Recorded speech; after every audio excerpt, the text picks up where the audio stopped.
Good morning, everybody, and welcome back to Rose Cottage Acres. I have been waiting for what feels like forever, but it's only been 15 hours so far, for my chicks to arrive. This is the first time I've mail ordered any live birds. I've mail ordered eggs before several times, and I've had chicks and quails hatch, but I have never gotten live chicks before, so I'm super nervous, and I'm hoping they're okay. They have been in the air for at least 15 hours at this point, and it could take a few more days for them to get here. So all I can do is wait and hope and work on getting everything ready for when they arrive. So if you've never gotten chicks before, you want to make sure that you already have a safe and secure place set up for them to brood in.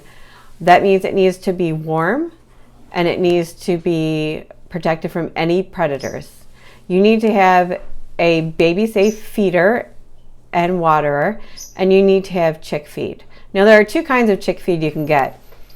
The first kind of chick feed is medicated, and it's very important to use this medicated feed if you have chicks that you're putting right on the ground. I am brooding my chicks in a tote and then in a pop-up pen, and by the time they're old enough to be out on the ground, they should have enough resistance built up in them to prevent them from getting coccidiosis anyway. So I usually do a non-medicated feed, but it's a personal choice. There's nothing necessarily wrong with doing medicated or non-medicated. It's your choice. But you do want to be aware that there are two types of feed.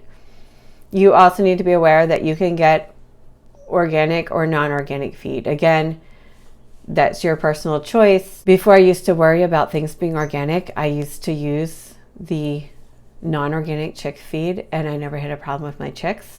But I don't use pesticides on anything, so that was probably their only non-organic food. Now I try to do everything organic because it's just so much better to have non-GMO foods. So I'm on my way to the post office. I just got the call and my babies are there and I can go get them right now. I just have to knock on the door because they're not open to the public yet.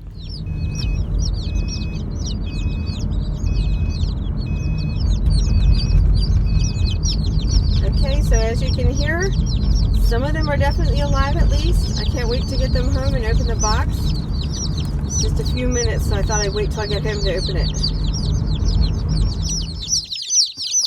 And most of them are now under the brooder, which is basically their mother. At this point, it's so dark, I don't know if you can see them. All huddled under there. Getting nice and warm and toasty. I do have one chick that isn't doing as well as the rest. It's one of the Sebrights. But it did get some water. It's under the heater right now. It just looks a little dehydrated. I made sure it got water twice. Hopefully it pulls through. But overall, they look pretty healthy. Nice little dudes. Just keep an eye on them and see how they go. If we don't have any problems. They're certainly loud enough, aren't you, babies? I'm going to probably have to smash the feed. It's not fine enough for these tiny babies. And I ended up using quail waterers because they're very small chicks. So overall, I've had a really good success. I ordered the chicks from Ideal. I was able to pick which day I wanted them to arrive.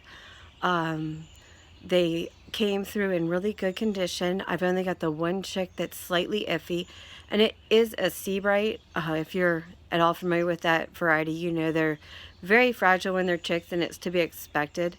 But I think he may pull through. He's already had a drink a few times, and he's looking a little better. Ideal did a great job of updating me with when they shipped them, and gave me a tracking number, and I was actually able to follow them across the country. And then I called yesterday. I called my post office to alert them that I was expecting the chicks. So they called me this morning at about 8:30 to let me know I could come get them, and I was actually able to come get them early.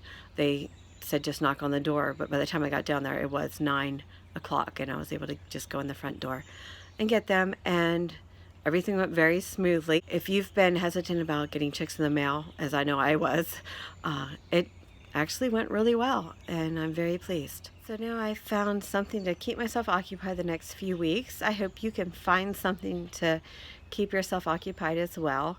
Don't forget, you can start putting in your peas and your potatoes if you're anywhere zone 7 or further south. So that will give you something to do. But I'm very excited to have these little guys so I can take care of them and make sure they stay hydrated and eating and happy and healthy over the next few weeks. It'll certainly keep me busy. I hope you all have a blessed day.